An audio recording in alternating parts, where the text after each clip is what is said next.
ప్రభునందు ప్రియులకు యేసుక్రీస్తు నామములో శుభములు తెలియచేయుచున్నాం. ఈ దినం హెబ్రోన్ క్యాలెండర్ వాగ్దానము, ఆత్మ విషయమై దీనులైన వారు ధన్యులు, పరలోక రాజ్యము వారిది. మత్తయి సువార్త 5వ అధ్యాయము 3వ వచనంలో ప్రభు అయిన యేసుక్రీస్తు వారు ఇలాగున సెలవిస్తుంటున్నారు. కొండ మీది ప్రసంగంలో దేవాతి దేవుడు, సర్వలోక సృష్టికర్త అయినటువంటి ప్రభు అయిన యేసుక్రీస్తు వారు ఈ విధంగా దేవుడు మనకు తెలియజేస్తున్నాడు. ప్రియమైనటువంటి దేవుని ప్రజలారా, ఆత్మ విషయమై దీనులైనటువంటి వారు ధన్యులు అంటున్నారు. దీనత్వం అనేటువంటిది దేవుని యొక్క లక్షణమని బైబిల్ గ్రంథం సెలవిస్తుంది. మత్తయి సువార్త 11వ అధ్యాయం 29వ వచనంలో ప్రభువు చెప్పిన మాట, నేను సాత్వికుడను, దీన మనస్సు గలవాడును కనుక మీ మీద నా కాడి ఎత్తుకొని నా యొద్ద నేర్చుకొనుడని ప్రభు సెలవిస్తూ ఉంటున్నాడు. ప్రియమైనటువంటి దేవుని ప్రజలారా, ఈ యొక్క దీనత్వంలోనికి ఎప్పుడైతే మనం తీసుకొని రాబడతామో మనం దీవించబడతాం. 70వ కీర్తన 5వ వచనంలో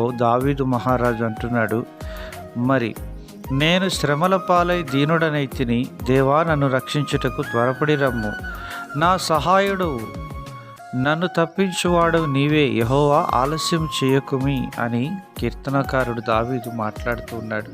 ప్రియమైనటువంటి దేవుని ప్రజలారా, ఆత్మలో మరి పరలోక రాజ్యం కొరకు మనం దీనంగా ఎప్పుడైతే తగ్గించుకొని ప్రభు కొరకు ముందుకు సాగుతామో, దీనుల పక్షంగా ఆయన పోరాడే దేవుడుగా ఉంటున్నాడు. నీ జీవితంలో దీనత్వాన్ని కనపరిచినప్పుడు ప్రభు నీ పక్షంగా ఆయన నిలబడే దేవుడుగా ఉంటున్నాడు.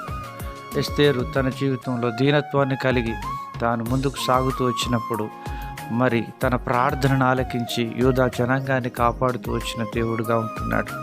ఆ విధంగా రూతు తన జీవితంలో ఎంతో దీనత్వాన్ని ప్రదర్శిస్తూ వచ్చినప్పుడు తన జీవితంలో తనను జ్ఞాపకం చేసుకొని ఉన్నత స్థితిలో దేవుడు జ్ఞాపకం చేసుకుంటూ వచ్చాడు.